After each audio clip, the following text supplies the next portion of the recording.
Hello viewers, welcome to filmi craft. நான் உங்கள் அருண். இந்த எபிசோட நம்ம பார்க்க போகிற படம் 2023 ஒரு ஃப்ரெஞ்ச் ஆக்ஷன் த்ரில்லர் படமாக தமிழ் டப்பிங்லேயே வெளியாகிருக்கிற டாக்மேன். இப்போ இந்த படத்துடைய கதை என்ன அப்படிங்கிறத லைட்டாக இங்கே நம்ம பார்த்துடலாம். படத்தில் நம்ம கதாநாயகனுடைய பேர் டக்ளஸ். இவர் படத்துடைய ஆரம்பத்திலேயே ஒரு ட்ரக்கு நிறைய நாய்களை கூட்டுக்கிட்டு எங்கேயோ போய்கிட்டு இருக்காப்புல. போகிற வழியிலேயே இவரை போலீஸ் மடக்கி நிறுத்துது. இப்போ இவரை கிட்டத்தட்ட அரெஸ்ட் பண்ணுற மாதிரி பண்ணி கொண்டு போய் போலீஸ் ஸ்டேஷனில் உட்கார வைக்கிறாங்க. ஆனால் இந்த ஆளை பார்த்தா இந்த ஆளுடைய வெளித்தோற்றமும் சரியில்லையே, இந்த பையன் இவ்வளோ ஒரு மாதிரி சைக்கோ மாதிரி இருக்கானே, என்ன இப்படி தர்றான் அப்படிங்கிற மாதிரியே ஒரு சந்தேகம் அவங்களுக்கு. இப்போ எவலின் அப்படின்னு சொல்லி ஒரு சைக்காட்ரிஸ்ட்டு டாக்டர் அந்த அம்மாவுக்கு கால் பண்ணி நேராக நம்மால் ஒருத்தன் மாட்டியிருக்கான், நீ நேராக வந்து அவங்ககிட்ட பர்சனலாக பேசி இன்ட்ராகேட் பண்ணி என்ன தான் அந்த பயபுள்ளைக்கு கதை அப்படிங்கிறத கொஞ்சம் கேட்டு சொல்லு, ஆள் ஒரு மாதிரி தான் இருக்கான் அப்படிங்கிற மாதிரி சொல்லி அவங்களுக்கு கால் போகுது. அவங்க நேர நம்ம கதாநாயகனை இன்ட்ராகேட் பண்ணுறதுக்காக வர்றாங்க. இதுக்கப்புறம் அவங்க என்ன தான் விசாரித்தாங்க, எதுக்கு இத்தனை நாய்களை அவர் வந்து கூட்டு போனாப்புல, எங்கே கூட்டு போனார், கடைசியாக இவருக்கு என்னாச்சு, இது எல்லாத்துக்குமான விடை தான் இந்த படத்துடைய மொத்த கதையை.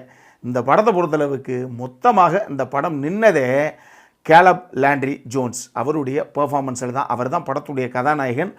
மனுஷன் வேறு மாதிரி பண்ணியிருப்பாப்புல. அந்த கதாபாத்திரத்தை சூப்பரான ஒரு பெர்ஃபார்மன்ஸு அவர்கிட்ட இருந்து இந்த படம் பொதுவாக டாக் லவர்ஸுக்கு இன்னுமே கொஞ்சம் பெட்டரான கனெக்டை கொடுத்து ரொம்ப அவங்கள கவர்றதுக்கான வாய்ப்புகள் இருக்குது. பட் எக்ஸ்பெக்டேஷன்ஸை தெளிவாக இங்கேயே கிளியராக செட் பண்ணிடுறேன். இந்த படம் ஒரு ஸ்லோ ட்ராமா தான். இது ஒரு ஆக்ஷன் த்ரில்லர் அப்படிங்கிற மாதிரி வச்சுக்கிட்டா கூட ஒரு சில விஷயங்கள் இருக்குதே ஒழிய லாஜிக்கெல்லாம் பெருசாக இவங்க பார்க்கல. ஒரு ஸ்லோ ட்ராமாவாக இருந்தால் கூட அந்த விஷயங்களை அவங்க லாஜிக்கெல்லாம் பார்க்காமத்தான் இந்த படத்தை வந்து பண்ணியிருக்காங்க. டெக்னிக்கலி இந்த படத்துக்கு என்ன தேவையோ அது எல்லா விஷயமும் உள்ளே இருக்குது. பட் இந்த படத்தை பார்க்கும்போது 1989 கமல் சாருடைய நடிப்பில் வெளியான அபூர்வ சகோதரர்கள் படம் தான் லைட்டாக எனக்கு அங்கங்கே மைண்டுக்கு வந்துட்டு போச்சு. அதுவும் முதல்லாம் கூட பார்க்கும்போது நமக்கு ஒன்றும் தெரியலை.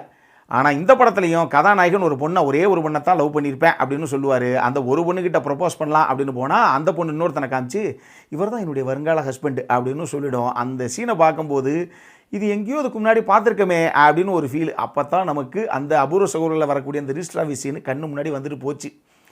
அதுக்கப்புறம் அந்த படத்துடைய பல காட்சிகள் பார்க்கும்போது அந்த படத்தில் வர அந்த அப்பு கமலுடைய அந்த கதாபாத்திரம் எப்படி இருக்கும், கிட்டத்தட்ட அதே மாதிரி கொஞ்சம் ஒரு டிஃப்ரெண்ட்லி ஏபிள்டு அப்படிங்கிற மாதிரி ஒரு கதாபாத்திரம், அதுக்குள்ளே ஒரு காதல், அந்த கதாபாத்திரம் வந்து நாய்களை வச்சு என்னென்ன வேலைகள்லாம் பண்ணுது அப்படிங்கிற மாதிரி ஒரு சில விஷயங்கள். அந்த படத்துலையும் கமல் சார் வந்து அந்த சர்க்கஸில் இருக்கக்கூடிய ஒரு சில விலங்குகள், அந்த குறிப்பிட்ட அந்த பொமேரிய நாயெல்லாம் வச்சு பார்ப்பல, அதெல்லாம் வச்சு ஒரு சில விஷயங்கள்லாம் பண்ணுவார். அப்படித்தான் அந்த படத்தில் டெல்லி கணேஷுடைய கதாபாத்திரத்தையே ஒரு இடத்துல கார்னர் பண்ணுவார் போட்டு தள்ளுறதுக்கு. அந்த மாதிரி ஒரு சில விஷயங்கள் லைட்டாக அங்கங்கே வந்துட்டு போச்சு. ஆனால் அபூர்வ சகோதரர்கள் படத்தை நீங்கள் எடுத்துக்கிட்டீங்க அப்படின்னாவே அதுவே கூட 1844 தி கோர்சிகன் பிரதர்ஸ் அப்படின்னு சொல்லி வந்த ஒரு நோவல்லா, அதிலேருந்து அடாப்ட் பண்ணப்பட்ட ஒரு படம் தான் அது. பட் இந்த படம் பார்க்கும்போது எனக்கு லைட்டாக அது ஞாபகத்துக்கு வந்தது.